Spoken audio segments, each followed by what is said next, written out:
Bueno, hola, nosotras somos Daniela Machado, Daniela Taborda, Laura Giraldo, Carolina González y mi persona, Mariana Ramírez. Y hoy les vamos a presentar nuestra investigación sobre las bases neurofisiológicas de la comunicación en personas con trastorno del espectro autista.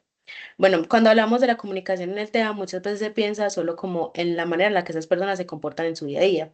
Sin embargo, la ciencia nos muestra que detrás de esas dificultades conductuales existen muchas dificultades comunicativas y que estas dificultades se ven representadas tanto a nivel estructural como funcional en las áreas en que se procesan el lenguaje de manera diferente en personas que tienen trastorno del espectro autista y en personas neurotípicas. En este trabajo realizamos una revisión de literatura para comprender cómo funciona la conectividad neuronal en personas con TEA y cómo esto influye en la forma en que perciben y producen el lenguaje. Bueno, esta metodología en nuestra investigación corresponde a una revisión de la literatura. Para ello se definieron unos criterios de inclusión como estudios originales de tipo de corte transversal, ensayos clínicos, base de datos científicas y académicas que contuvieran pues investigaciones relevantes para nuestro tema, entre otras cosas.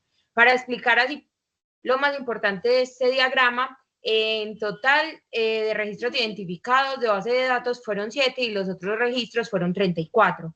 De estos solo se cogieron como para la elegibilidad 17, los otros pues fueron excluyendo por criterios de búsqueda, entre otras cosas, y ya luego nuevos estudios incluidos en la revisión obtuvimos 8.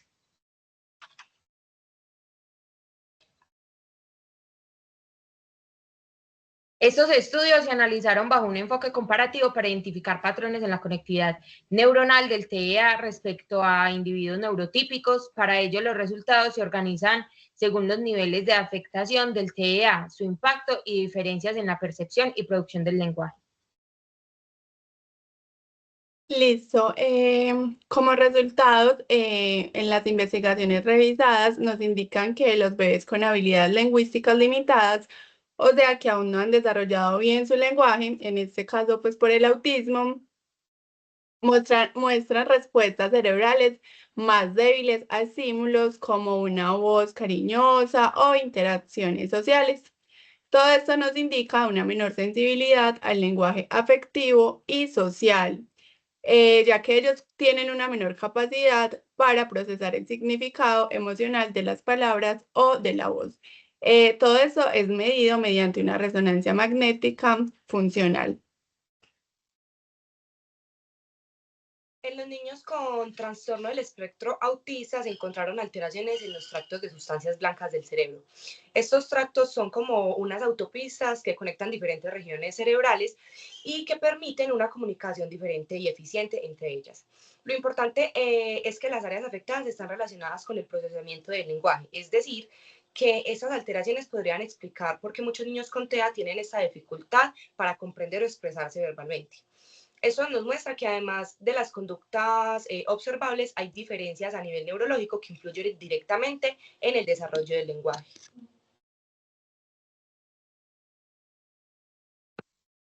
A pesar de que las personas con TEA conservan alteraciones normotípicas, estas aún conservan cierto grado de plasticidad cerebral. Estas, con la debida terapia, puede hacer que la capacidad del cerebro se pueda adaptar y aprender según los estímulos adecuados. Esto también puede ser importante para que mejoren su capacidad para escuchar y aprender a hablar. Obviamente varía según el caso y enfocado como en la terapia de la necesidad del paciente.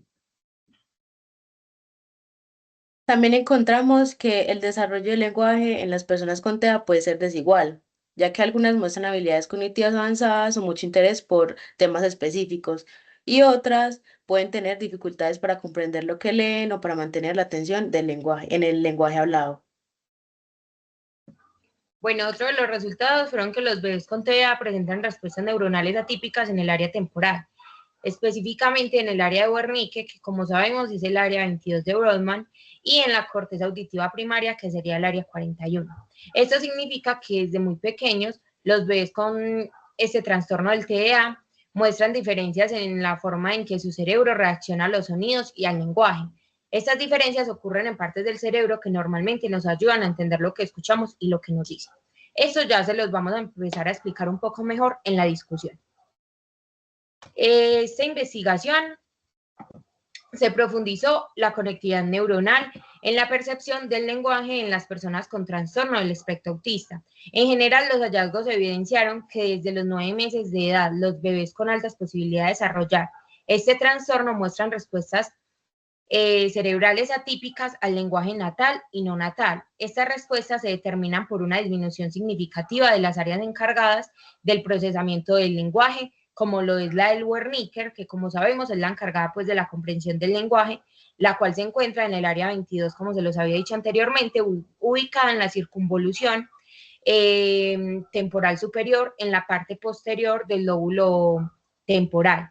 También como la corteza auditiva primaria, que su ubicación es en el giro temporal superior, es la primera zona del cerebro que recibe los sonidos y se encarga de comenzar a procesar lo que escuchamos. En niños con mayor probabilidad de desarrollar este trastorno, se observa que esta área tiene menos actividad de lo normal cuando escuchan el lenguaje. Esto significa que desde muy pequeños su cerebro ya presenta una forma diferente de recibir y procesar el habla, lo que puede afectar su desarrollo comunicativo. Además de esto, también se evidencia una lateralización inusual del proceso del habla hacia el hemisferio derecho. A diferencia pues de lo que ocurre en personas neurotípicas, donde realmente pues se procesa en el hemisferio izquierdo. Eso se los voy a explicar un poco pues mejor. Lo que quiere decir que en los cerebros neurotípicos, o sea, sin alteraciones, el lenguaje suele procesarse principalmente en el hemisferio izquierdo, donde se encuentran estructuras claves como el área de Broca, que pues está relacionado con las áreas de Broman 44 y 45, el área de Wernicke, encargadas pues de la producción y comprensión del lenguaje.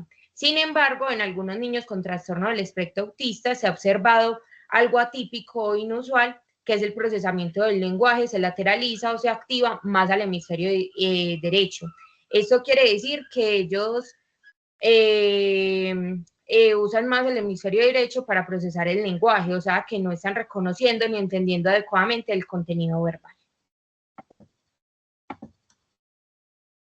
Bueno, en personas con trastorno del espectro autista se identificaron alteraciones cerebrales que van más allá de las estructuras principales, evidenciándose desde etapas muy tempranas del desarrollo. Entre ellas se destaca una mejor especialización de la hemisférica y una conectividad típica en el cerebro, lo cual puede influir en los retrasos de la adquisición del lenguaje. Esas diferencias podrían deberse en parte a una atención reducida hacia estímulos lingüísticos con carga social y efectiva, así como el habla dirigida a los bebés, dificultando así la sensibilidad a elementos fundamentales para la comunicación. Esta organización cerebral inusual suele manifestarse en patrones desbalanceados de conectividad. Por un lado, la hipoconectividad entre regiones distantes y por otro, la hiperconectividad a nivel local, afectando tanto la percepción auditiva como la producción verbal. Sin embargo, gracias a que todavía conservan un grado de plasticidad cerebral, es posible promover mejoras significativas en estos procesos a través de la intervención personalizadas y adaptadas a las necesidades de cada persona. Y para hablar de términos generales, el TEA pues, se desarrolla de manera desigual y tardía. En estas personas es normal que se presenten dificultades para respetar los turnos conversacionales. Estas personas también interpretan literalmente el lenguaje, por lo cual no entienden el sarcasmo, los chistes y tienen una escasa comprensión del lenguaje no verbal. Bajo este contexto, son fundamentales los sistemas aumentativos y alternativos de comunicación, los cuales son herramientas que facilitan la comunicación con los demás, permitiendo que las personas con TEA puedan interactuar con su entorno. Y para concluir, en este enfoque disciplinario es fundamental, sobre todo con el fonoaudiólogo, ya que permite una mejor comprensión de la experiencia del paciente con TEA. También por parte de sus cuidadores, ya que mejoran el pronóstico y el tratamiento del paciente. Este también es importante abordar el abordaje integral, ya que este fomenta la autonomía y la inclusión del individuo.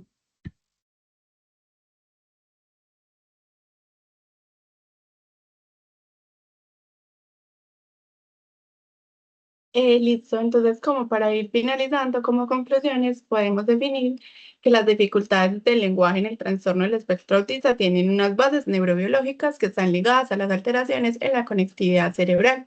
Estos hallazgos resaltan la necesidad de un diagnóstico, de una intervención temprana y de terapias que integren lo neurocientífico, clínico, educativo para brindar una atención más inclusiva y eficaz. Como recomendaciones, se requieren más investigaciones epidemiológicas para generar estadísticas, sobre todo en Latinoamérica y Colombia, ya que no se cuenta con estas estadísticas.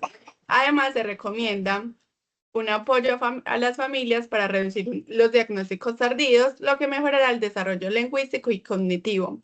Comprender la variabilidad del lenguaje en el autismo nos permite hacer unas intervenciones más personalizadas. Gracias por su atención.